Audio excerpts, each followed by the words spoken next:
د الاعلى مبارکه سوره چې د قرآن عظیم الشان 88مه سوره ده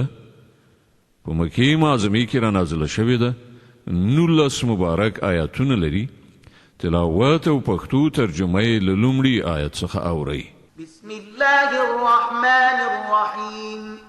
د الله په نوم چې ډیر زیات مهربان پورا رحم لرونکی دی سبح اسم ربك الأعلى الذي خلق فسوى والذي قدر فهدى والذي أخرج المرعى فجعله غثاء أحوى ای پیغمبره خپل لوړ مرتبه پروردگار د نوم په پاکۍ سره ستاینه وکړه هغه ذات چې پیدا کړی او انډولې برابر کړی هغه ذات چې تقدیر ښکلی بیا یې لار ښودلې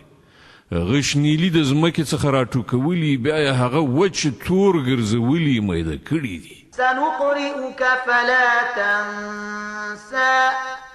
إلا ما شاء الله إنه يعلم الجهر وما يخفى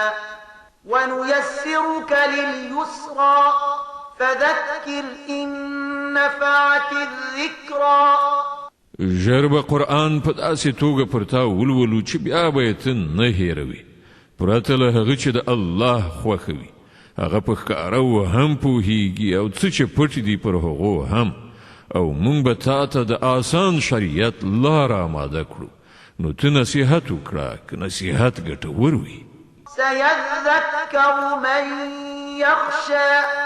ويتجنبها الأشقى الذي يصلى النار الكبرى ثم لا يموت فيها ولا يحيا څوک چې ویریږي هغه نصیحت مني او له دې په ډډه کیږي هغه زیات بدمرغه خلک نه مني چې ډیر لوی اور ته به لاړ شي بیا به نه پکې مري نه به ژوندي کیږي قد أفلح من تزكى وذكر اسم ربه فصلى بری وموند هغه چا چې سپېڅلتیا یې غوره کړه او د خپل پروردګار نوم یې یاد کړ بیا یې لمونځ وکړ بل تؤثرون الحياة الدنيا والآخرة خير وأبقى إن هذا لفي الصحف الأولى صحف إبراهيم وموسى